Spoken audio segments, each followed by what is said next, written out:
여러분 솔직히 말씀해 주십시오. 금값이 너무 비싸다고 생각하십니까? 아니면 지금이라도 사야 한다고 생각하십니까? 2025년 한 해 동안 금값이 역대 최고치를 경신했다는 뉴스가 몇 번 나왔는지 아십니까? 50번입니다. 50번이나 최고가를 갈아치웠습니다. 거의 일주일에 한 번 꼴입니다. 그때마다 이제 끝물이다. 너무 비싸다. 지금 사면 물린다는 말이 반복됐습니다. 그런데 금값은 계속 올랐습니다. 온스당 2,600달러였던 금값이 1년 만에 5,500달러를 돌파했습니다. 110% 상승입니다. 자, 여기서 질문입니다. 이제 정말 끝난 걸까요? 아니면 이제 겨우 시작인 걸까요? 오늘 이 영상에서 저는 여러분께 충격적인 이야기를 해드리려고 합니다. 지금 금값 상승은 1970년대보다 더 큰 슈퍼사이클일 수 있습니다. 그리고 지금 우리가 서 있는 지점은 아직 중반 정도에 불과합니다. 왜 그런지 끝까지 들어보시면 여러분도 동의하실 겁니다. 자, 먼저 역사를 한번 살펴보겠습니다. 지난 40년간 금은 3번의 대상승장을 경험했습니다. 첫 번째 상승장, 1976년에서 1980년 금값이 약 7배 올랐습니다. 두 번째 상승장, 2001년에서 2011년 역시 약 7배 상승했습니다. 세 번째 상승장, 2015년에 시작되어 지금까지 진행 중입니다. 여기서 주목해야 할 점이 있습니다. 1970년대 상승장에서 금값은 26배나 폭등했습니다. 왜 그랬을까요? 1971년 닉슨 대통령이 금 태환을 중단했습니다. 이른바 닉슨 쇼크입니다. 그때까지 달러는 금과 연결되어 있었습니다. 35달러를 가져가면 금 1온수로 바꿔줬습니다. 그런데 닉슨이 그 약속을 깨버린 겁니다. 더 이상 금으로 안 바꿔줄게. 그 순간 달러는 그냥 종이가 됐습니다. 사람들은 달러를 버리고 금으로 몰렸습니다. 10년 동안 26배가 올랐습니다. 그런데 말입니다. 지금 상황이 그때보다 더 심각할 수 있습니다. 왜 그런지 설명해 드리겠습니다. 1970년대와 지금 무엇이 다를까요? 첫 번째 차이, 금에 접근할 수 있는 인구입니다. 1970년대에는 금을 사려면 금은방이나 코인샵에 직접 가야 했습니다. 금 투자에 접근할 수 있는 인구가 지금의 18분의 1 수준이었습니다.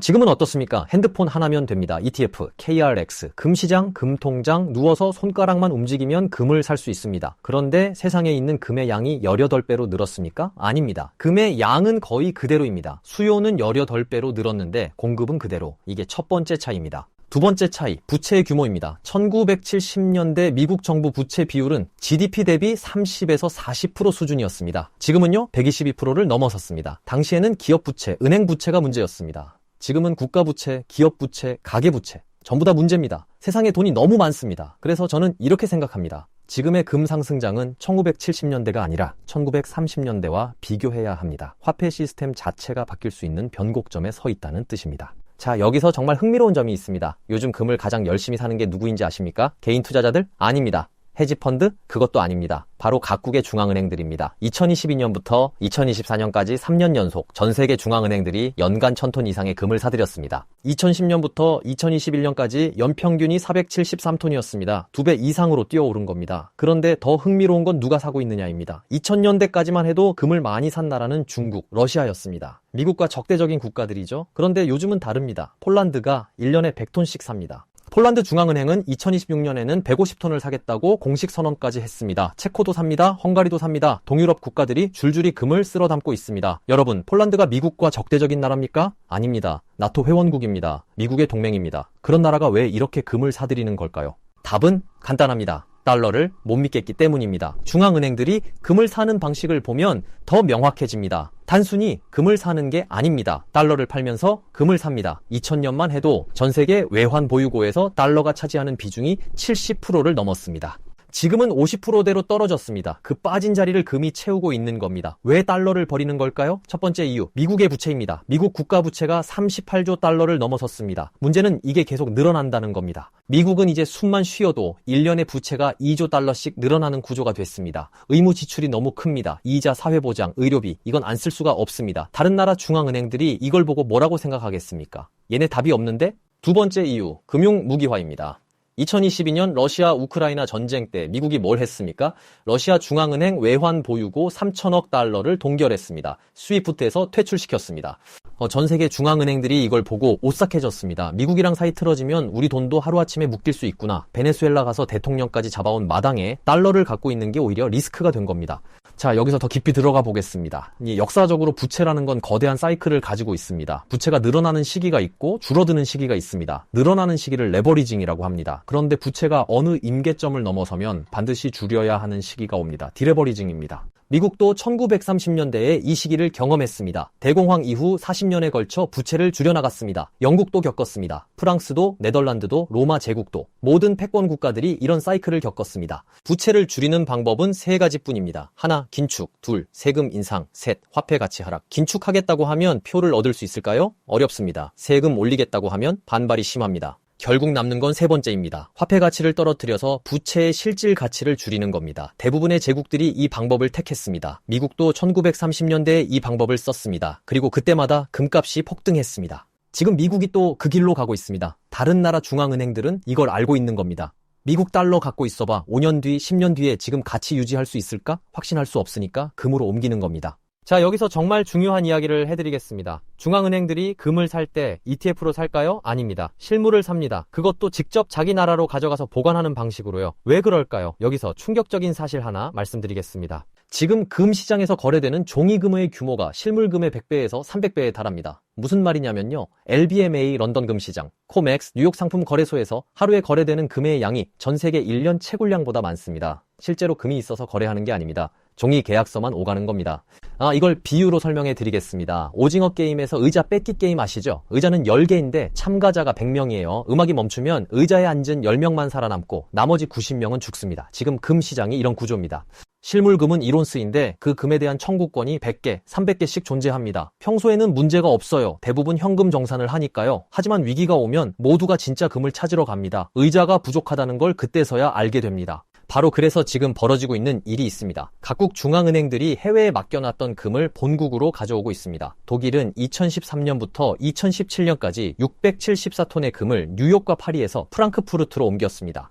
네덜란드도 금을 가져왔습니다. 폴란드도, 헝가리도, 인도도 지금도 이 흐름은 계속되고 있습니다. 세계금위원회 조사에 따르면 2025년 기준 중앙은행의 59%가 금을 자국 내에 보관한다고 답했습니다. 2024년에는 41%였습니다. 1년 만에 18%포인트가 늘었습니다. 왜 굳이 비용을 들여서 금을 옮기는 걸까요? 한 독일 정치인의 말이 핵심을 찌릅니다. 금은 중앙은행의 최후의 보루다. 그런 자산은 제3자 리스크 없이 보관해야 한다. 위기 상황에서 중요한 건 법적 소유권이 아니라 누가 물리적으로 금을 갖고 있느냐다. 번역하면 이겁니다. 위기 때 남의 금고에 있는 내 금은 내 금이 아니다. 자, 이렇게 수요가 폭발하고 있는데 공급은 어떨까요? 금광에서 갑자기 금이 쏟아져 나올 수 있을까요? 결론부터 말씀드리면 불가능합니다. 금은 생산을 늘리려면 최소 10년이 걸립니다. 금광을 발견하고 개발하고 실제로 채굴하기까지 그 정도 시간이 필요합니다. 그런데 금값이 낮았던 기간 동안 광산 기업들은 투자를 거의 안 했습니다. 이제 와서 부랴부랴 생산을 늘리려고 하는데 가장 빠른 게 2029년에서 2030년입니다. 그 전까지는 공급이 늘기 어렵습니다. 모건 스탠리도 이렇게 분석합니다. 광산 기업들의 대규모 투자 사이클은 일어나기 어렵다. 인허가와 규제 장벽이 너무 높다. 공급은 막혀 있고 수요는 폭발하고 있습니다. 이 상황에서 가격이 어디로 갈지 답은 명확하지 않습니까? 혹시 이런 뉴스 보신 적 있으십니까? 사우디에서 3,300조 원 규모의 초대형 금광 발견, 중국에서 세계 최대 금광 발견. 결론부터 말씀드리면 대부분 과장입니다. 금시장을 오래 지켜본 전문가들은 이런 뉴스에 큰 의미를 두지 않습니다. 왜냐하면요. 초대형 금광의 특징은 금이 스프레이처럼 넓게 퍼져 있다는 겁니다. 일반 금광은 금이 뭉쳐 있어요. 금은 원래 서로 응집하려는 성질이 있거든요. 그런데 초대형 금광으로 추정되는 곳들은 금이 아주 얇게 퍼져 있습니다. 그래서 시추에서 샘플을 채취하면 이 넓이의 이 농도면 전체적으로 이 정도 규모일 거다라고 추정하는 겁니다. 문제는요. 금이 얇게 퍼져 있으면 초대형 금광일 가능성이 있다는 명제를 뒤집어서 얇게 퍼져 있으니까 초대형 금광이다 라고 단정하면 안 된다는 겁니다.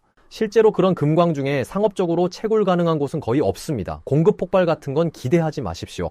자, 여기서 한 가지 의문이 생길 수 있습니다. 미국 입장에서는 금값이 오르는 게 좋지 않을 텐데 왜 가만히 있어? 사실 미국은 오랫동안 금값을 눌러왔습니다. 1960년대에는 런던 골드풀이라는 걸 만들었습니다. 유럽 6개국과 미국이 함께 금을 모아서 시장에 내다 팔며 가격을 억눌렀습니다. 그런데 프랑스의 드골 대통령이 1968년에 탈퇴해버립니다. 그리고 미국에 가서 우리가 가진 달러 전부 금으로 바꿔줘 라고 요구했습니다. 배까지 끌고 가서 금을 실어왔습니다. 결국 1971년 닉슨이 금태환을 중단합니다. 그 이후로 미국은 선물 시장을 활용해서 금값을 관리해왔습니다. 공매도, 증거금 인상 같은 방식으로요. 그런데 지금은 상황이 다릅니다. 중앙은행들이 실물을 가져가기 시작했습니다. 종이 계약으로 아무리 가격을 눌러도 실물이 빠져나가면 소용없습니다. 1968년 득골이 탈퇴하면서 금값 억압 체제가 무너졌던 것처럼 지금도 비슷한 일이 벌어지고 있습니다. 금값을 눌러왔던 장치들이 더 이상 작동하지 않기 시작한 겁니다. 여기서 자주 나오는 질문이 있습니다. 미국이 금 대신 비트코인으로 가면 어떻게 되나요? 일리가 있는 이야기입니다. 실제로 미국이 비트코인 본위제로 가려 한다는 주장도 있습니다. 하지만 몇 가지 짚어봐야 합니다. 첫째, 전 세계가 동의할 수 있느냐입니다. 중국, 러시아, 유럽 다들 금을 잔뜩 사놨습니다. 그런데 미국 혼자 우리는 비트코인으로 할게 라고 하면 누가 박수 쳐주겠습니까? 좋다 좋다, 니네 금 내가 다 살게 라고 하겠죠. 둘째, 역사적으로 새로운 화폐 시스템이 정착하려면 에너지 패권이 필요했습니다. 1971년 이후 페트로달러가 정착한 이유가 뭡니까? 석유 결제를 달러로만 받게 했기 때문입니다. 원유가 필요하니까 어쩔 수 없이 달러를 써야 했습니다. 비트코인이 그런 역할을 할 수 있을까요? 솔직히 불확실합니다. 셋째, 설령 비트코인 본위제가 된다고 해도 금값은 같이 오릅니다. 왜냐하면 화폐 시스템 자체가 바뀌면 모든 실물 자산의 가격이 재평가되기 때문입니다. 1971년에도 그랬습니다. 페트로달러가 승리했음에도 불구하고 금값은 26배 폭등했습니다. 화폐 시스템이 바뀌는 과정에서 지는 사람은 딱 두 부류입니다. 현금을 쥐고 있던 사람, 채권을 보유했던 사람, 나머지 실물 자산들은 다 오릅니다. 자, 그렇다면 금 투자는 어떻게 해야 할까요? 저는 실물 금을 선호합니다. 왜냐하면요, 금을 사는 이유 자체가 위기에 대비하기 위해서입니다. 그런데 그 금을 누군가의 통제 아래에 두면 위기 때 통제당할 수 있습니다. 역사가 그걸 증명합니다.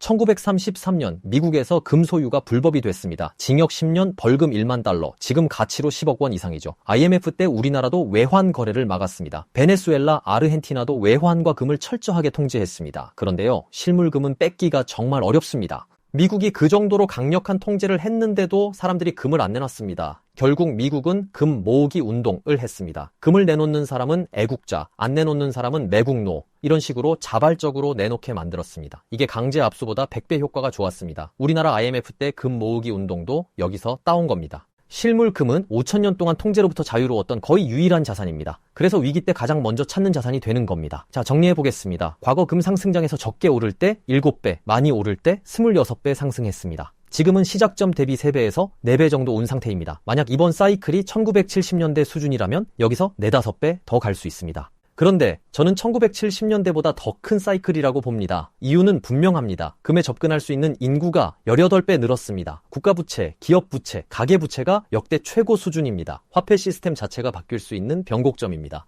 JP모건은 2026년 말 5,000달러, 2027년 5,400달러를 전망합니다. 뱅크 오브 아메리카는 2026년 봄 6,000달러를 예상합니다. 야르데니 리서치는 2030년 1만 달러까지 갈 수 있다고 봅니다.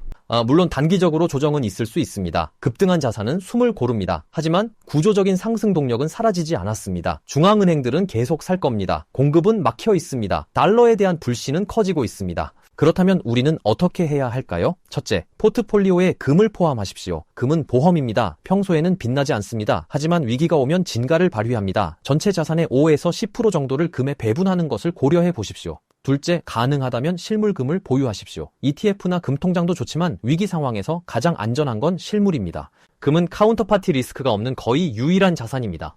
셋째, 장기적 관점을 유지하십시오. 금값이 비싸다고 느껴지실 수 있습니다. 하지만 화폐 가치가 떨어지는 시대에 실물 자산이 오르는 건 자연스러운 현상입니다. 2025년에 50번이나 최고가를 경신했습니다. 앞으로도 이런 뉴스는 계속 나올 겁니다. 금반지 한 돈이 100만 원을 넘었습니다. 많은 분들이 너무 비싸다고 하십니다. 하지만 이렇게 생각해 보십시오. 금이 비싸진 게 아니라 돈의 가치가 떨어진 겁니다. 우리가 보고 있는 건 금값 상승이 아닙니다. 달러 패권의 균열입니다. 80년간 지속된 화폐 시스템의 변화입니다. 이 변화의 한가운데서 현금만 쥐고 있으면 어떻게 될까요? 역사는 답을 알고 있습니다. 오늘 영상이 여러분의 풍요로운 경제생활에 작은 보탬이 되었다면 기쁘겠습니다. 시장의 흐름을 놓치지 않고 남들보다 한 발 앞서 자산의 길을 찾고 싶으시다면 구독과 좋아요 그리고 알림 설정까지 부탁드립니다. 여러분의 성공적인 투자를 늘 곁에서 지키는 든든한 등대가 되겠습니다. 시시한 경제학이었습니다. 감사합니다.